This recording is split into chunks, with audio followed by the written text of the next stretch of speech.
Bonjour Jérôme, bienvenue sur Bancast. Bonjour Delphine. Alors Jérôme, tu as plus de 8 ans d'expérience en sales dans des entreprises et startups digitales à forte croissance, comme par exemple Up2, qui est vraiment une belle école de vente, Gymlib ou encore Moodwork, où tu es actuellement Head of Sales. C'est ça. Donc quand on fait du business en B2B, on est tous attentifs au nombre de rendez-vous par semaine, puisqu'on sait que vaut mieux en avoir un certain nombre pour gagner suffisamment de deals à l'arrivée. Justement, toi, tu arrives à décrocher environ 10 rendez-vous par semaine, un très beau résultat. Et merci à toi de venir nous expliquer comment tu fais. Merci à toi pour l'invitation. Alors, est-ce que tu peux commencer par nous expliquer brièvement ce que tu fais chez Moodwork ? Alors déjà juste pour rappel, Moodwork c'est une solution digitale donc qui est disponible sur web et mobile et qui permet de rendre les salariés de nos clients acteurs de leur bien-être. Donc la thématique c'est la qualité de vie au travail. Et la société elle a été créée avec des docteurs en psychologie et en fait elle permet aux salariés d'avoir accès à différents outils qui leur permettent de s'auto-diagnostiquer. En fait c'est pouvoir connaître ces facteurs de bien-être, de mal-être. Des outils pour agir sur sa situation, qui peuvent être des contenus, des formations, des vidéos, et des outils d'accompagnement pour échanger quand on le souhaite et de manière confidentielle avec des psychologues du travail. D'accord. On existe depuis 3 ans et on accompagne aujourd'hui près 40 000 salariés et on a de très grosses ambitions de croissance puisque on voudrait faire x4 sur cette année 2020. Donc, la prise de rendez-vous, ça fait partie des choses qu'on regarde régulièrement. D'accord. Et toi, tu es Head of Sales chez Moodwork ? Ouais, c'est ça. Donc mon rôle, c'est un rôle de manager commercial, donc structurer l'équipe, les process, coaching et aide de l'équipe. Grosso modo, mon rôle, c'est de faciliter la vie de l'équipe commerciale. Évidemment, reporter l'activité, voir ce qui marche bien, voir là où on peut s'améliorer. Pour bien comprendre, votre client type, ça ressemble à quoi ? Nous, on est en B2B, donc on adresse des entreprises. Notre cible sont des directions des ressources humaines, des directeurs de la qualité de vie au travail. Et la taille des clients qu'on accompagne, c'est des grosses PME, des ETI et des grands comptes, ce qui fait qu'on a des cycles de vente moyen longs, entre 6 et 12 mois, et multi-interlocuteurs. Donc il faut aussi un process de vente qui soit assez structuré pour garder en haleine jusqu'à la signature de deal. Sur cette typologie-là d'entreprise, en général, 6 rendez-vous par semaine, c'est déjà pas mal. Et toi, tu arrives à en faire 10. Est-ce que tu peux nous en dire un peu plus ? Bien sûr, alors c'est vraiment un objectif que je me suis fixé, même si je passe pas tout mon temps à faire du commerce. Il y a, on va dire, 50% qui sont des nouveaux rendez-vous, donc des rendez-vous avec des nouveaux prospects, et 50% qui sont avec des deals existants qu'on fait avancer dans le funnel de vente et dans leur funnel d'achat. Je dirais qu'il y en a 50% qui sont en physique, 50% qui sont au téléphone. Ok. Et bien sûr, quand on dit par téléphone, c'est pas juste une relance, c'est vraiment à distance mais organisé. Exactement. Visio aussi, on en a fait pas mal, notamment avec les grèves, ça marche très bien.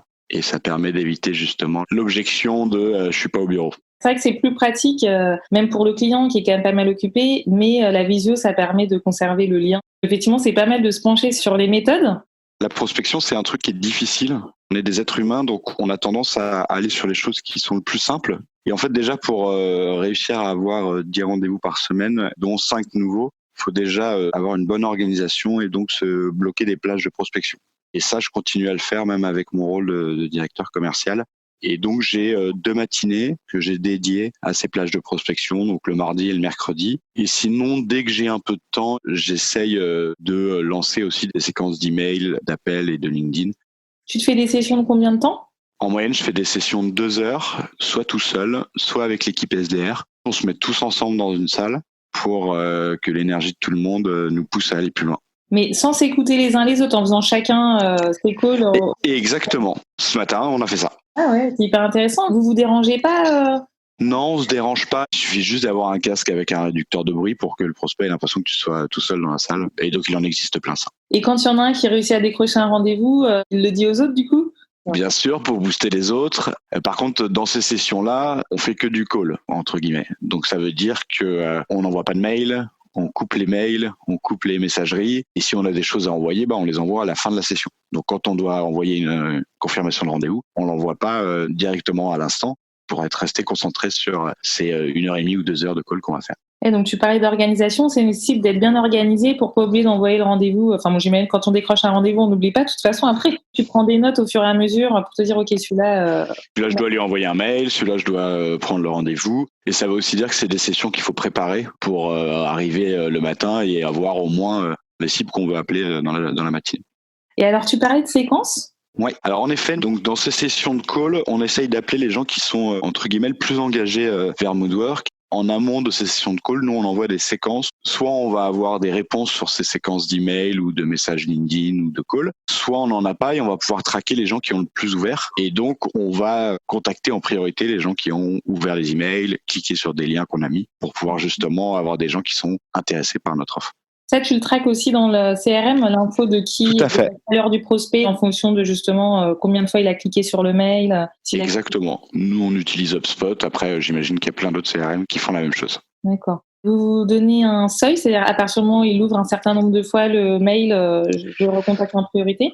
Oui, tout à fait. En effet, plus il a ouvert, plus ça veut dire qu'il est intéressé ou alors qu'il l'a transféré en interne. Alors là, j'ai pas encore trouvé un CRM qui permet de dire à qui il l'a transféré. Pour autant, au-dessus de 3 ouvertures, on sait que c'est des gens qui sont au moins repassés une fois sur l'email. Une ouverture, on a pu l'ouvrir et le supprimer. 2 ouvertures, ça peut être une erreur. Au-dessus de 3, évidemment, ça commence à devenir intéressant. On met toujours des liens cliquables aussi, donc on peut traquer si les gens ont cliqué. Typiquement, quand on parle de Moodwork, on va mettre un lien cliquable vers le site web de Moodwork. Donc s'il y a quelqu'un qui a cliqué dessus, on sait qu'il a déjà eu une première idée de notre offre. Une première curiosité, en tout cas, pour effectivement que ça intéresse un minimum. Une fois que tu as envoyé tes séquences, je disais, si jamais la personne a ouvert, je vais essayer de l'appeler, en passant par les SDR. Comment on fait pour trouver le numéro? Alors, il y a plusieurs outils qui existent, qui sont des plugins que tu ajoutes sur ton navigateur. Il en existe des centaines, je vais t'en citer 3. Ils ont tous des avantages et des inconvénients et ils ont tous des trucs sur lesquels ils sont meilleurs que d'autres. Moi, j'en ai utilisé 3. J'ai utilisé un qui s'appelle Lusha, un qui s'appelle Cold CRM et un qui s'appelle Casper. Tu peux regarder sur Internet. Leur modèle, c'est sous format de crédit. Donc, tu achètes des crédits qui te permettent de décacher le numéro ou l'email de la personne s'il le trouve. D'accord. Et après, donc ça, c'est l'outil qui te permet d'avoir un numéro direct. Évidemment, ça récupère via les informations que la personne a mis sur son profil LinkedIn. Donc, en numéro, tu peux avoir des numéros de portable perso, faut le savoir. En email, tu peux avoir des emails perso, mais grosso modo, tu sais si c'est un email pro, un numéro, si tu vois un 01, tu mets rarement sur LinkedIn ton numéro de maison, quoi. Sinon, il y a des trucs un peu plus standards. Tu appelles au standard avec le nom et le prénom et tu demandes à te faire passer à la personne. Donc, plus la boîte est grosse, plus c'est facile. Ça, c'est un truc qui est assez marrant aussi que j'ai vu au fil des ans. C'est beaucoup plus dur de choper au téléphone le DG d'une boîte de 50 personnes que d'appeler le DRH d'une boîte de 10 000. On pourrait se dire que non, mais en fait, au standard, il passe beaucoup plus facilement la personne. Et après, moi, j'ai une autre petite technique qui marche bien. C'est qu'en fait, tous les numéros de standard finissent par 00, un 20, un 30, un 50. Et moi, je change les 2 derniers chiffres de la ligne directe. Et quand la personne répond, je commence ma conversation comme si j'appelais la personne que je voulais joindre. Et en fait, la personne va me dire, c'est pas moi.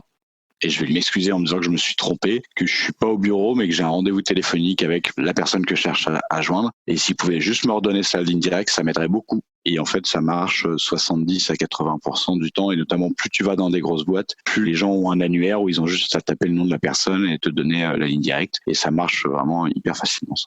C'est énorme comme technique, hein. Tu switches vraiment de standard. Encore une fois, c'est pas de la recommandation, mais tu réussis à rentrer en contact avec une autre personne dans l'entreprise qui est plus facile à aborder parce que c'est un ami, parce que là, tu as tenté un numéro. Et lui, forcément, il a moins de barrières pour t'envoyer vers la bonne personne. Exactement. Et alors, il y a des services qui marchent bien. J'ai remarqué ça. Tu peux appeler la DSI, tu peux appeler les services compta. Alors, eux, ils donnent à chaque fois. Mais bon, faut arriver à les trouver. Mais parfois, tu sais, dans les standards, on te dit, voulez-vous contacter la direction de la comptabilité, machin. Et alors, eux, tu peux y aller. Je sais pas pourquoi, mais à 100%, ils filent le numéro. Ils ont peut-être moins d'appels aussi, hein. Sûrement. Et ils disent peut-être pas que c'est un commercial qui est en train d'essayer de choper une ligne directe. Pour la bonne cause. Oui, bien sûr.